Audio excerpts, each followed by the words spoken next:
Hey, we've been playing a ton of Seraph this month, and one of the most common requests I get is recommendations for some good builds to start the game. So in this video, I'm going to share with you one of my favorites, particularly for the early and mid game, and that is this Death Legion army build, where we recruit a whole army of undead minions that will fight with us, dish out some damage, and protect us. This build absolutely cruises through the campaign. And really can do well in the early void dungeons as well. Late game, it tends to fall off a little bit, but we get free resets up to level 60. So good place to start here. And then, hey, if you guys like these videos, let me know, and I can do an in-game necromancer build as well. So let's break it down for you real quick. Let's go through these skills, these stats, and the gear you need to get the most out of this build.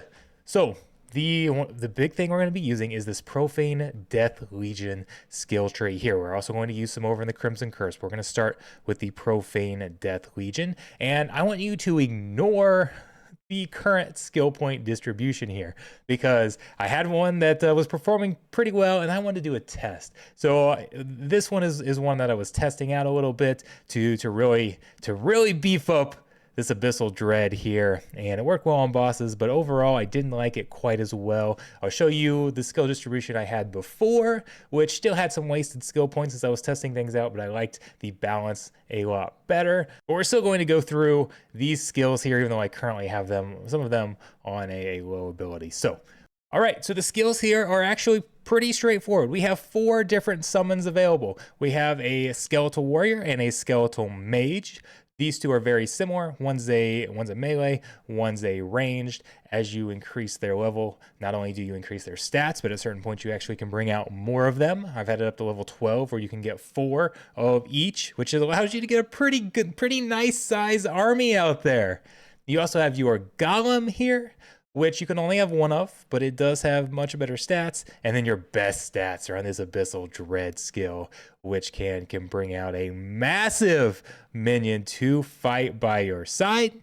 So there's 4 different ones that you can use to summon your army. And then we have some buffs as well. We have passive buffs like the Abyssal Barrier here, which helps with defense. You've got your Skeletal Mastery, which can increase your Skeleton Warrior. You can increase your Golem stats. Then we have this Mark over here, which is a very nice ability that will mark a single target, has you focus your army focus on them, and increases your attack speed and movement speed against that unit. So that works to increase their damage significantly. So those are kind of the core skills I use. I don't really like the Profane Death Curse very well. Didn't have much use with that. But I really like just balancing out all of these. If there's ones that you like better than others, feel free to weight it however you want. Weighting it this heavily toward my big minion didn't really work all that well. We do have this ability here that I tried to use, and I didn't have a ton of success with it. It's going to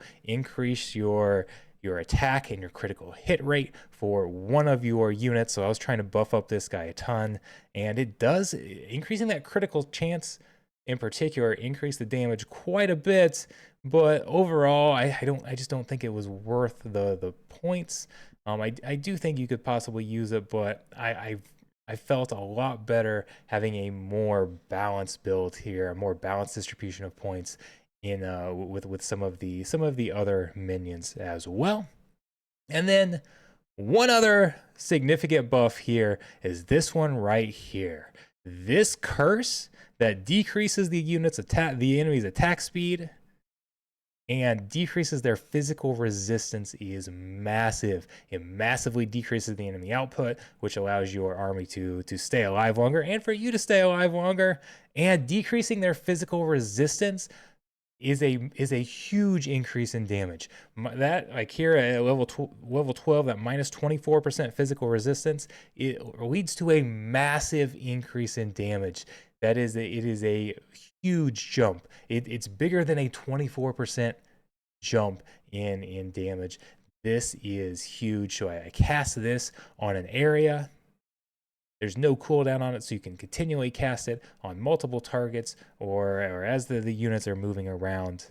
And then I like to have 1 damage one skill attack where I'm able to do damage instead of just relying on my minions, being able to support them with some damage. And the best one that I found, because it pairs so well with this curse, is the Realm of Death. So casting this, because it does physical damage, and it does double damage if they're impacted by one of these curses here. So that's going to, it just gives you the best damage output. I know you can look at skills like Plague Burst and see it's got more raw damage listed, but because of that synergy with that curse, this gave me the best damage. So I put some skill, I like putting some skill points here so that I can also cast some damage as well.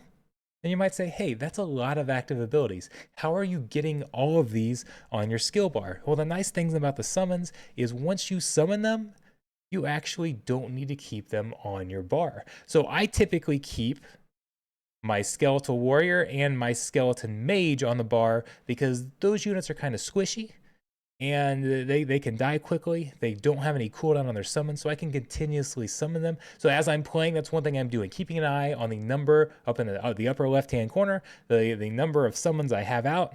If it drops below max, I cast another warrior. Or if I've got an enemy that, okay, I want them to focus on this warrior, I want my warrior to tank them a little bit or to distract them, I will summon another warrior over in that area.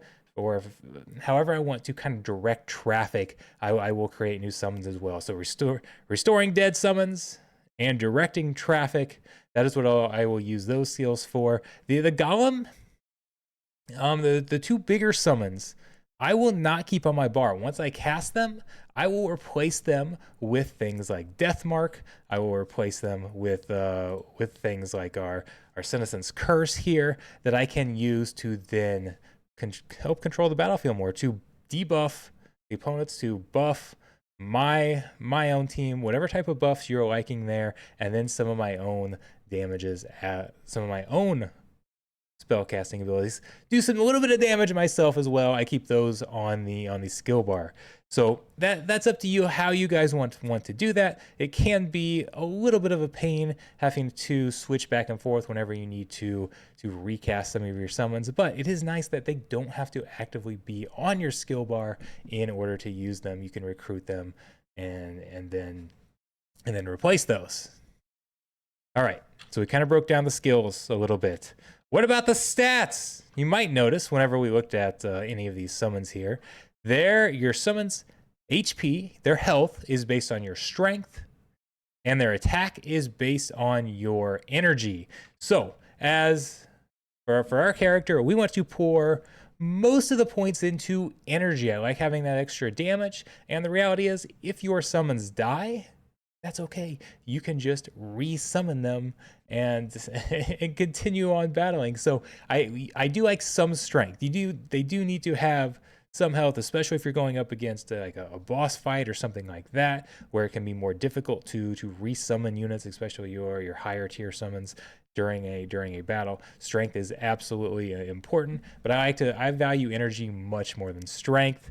Dexterity and vitality I mainly just used to hit thresholds I need to equip certain weapons. I actually put a lot more points into dexterity than I wish I had. I did that for a certain piece of gear, and then later on actually dropped that gear, and I don't think it was worth having those. Vitality, it's nice to have extra HP, but the reality is if you're running this right, you shouldn't really be touched very often because you've got all these other units out on the battlefield. You can keep your distance, let them fight for you, and you're not going to get hit all that much, so it's not that important to be a massive tank.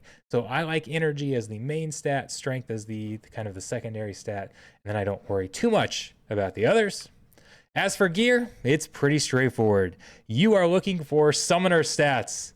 Like here we have summoner damage plus 39%. When it says summoner, it's talking about your summoned units. Kind of a weird translation thing there, but it's talking about your summoned units. So I'm looking for summon damage, or you can see there's some that like there's a summoner crit multiplier. Definitely nice if especially if you're already multiplying its crit rate from one of your other buffs. And then you can also get there's crit multiplier. You can also get health. There's summoner HP. So boosting your summon stats is huge.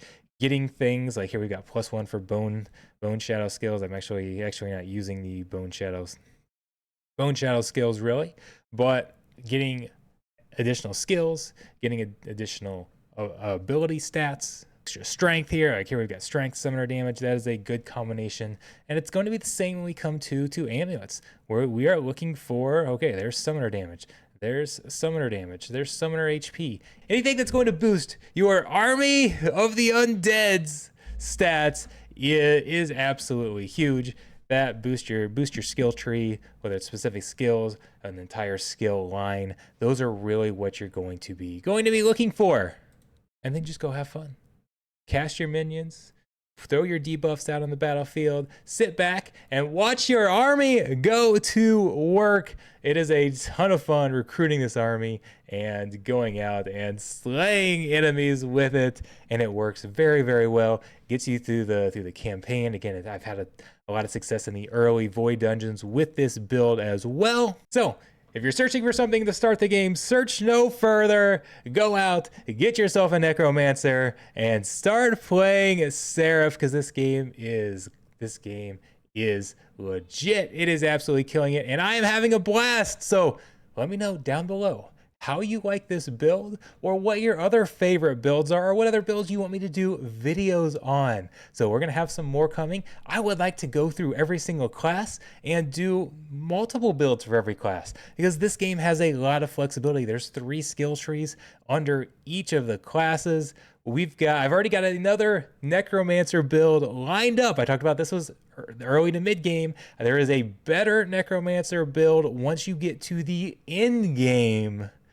So if you guys want me to continue making these, absolutely let me know down below. Hit the like button, share it, comment, come visit the streams as well, because we are having a blast playing this game, playing Seraph. I'm loving it. If you haven't signed up yet, there's a link down below. Go get started, hop in, there's co-op. You can play with me on stream. I still have to start some of the other classes, so I still have to start from the beginning. So whether you're an early game player or a late game player, you could potentially play with me. Come see me on stream. I'll see you guys there.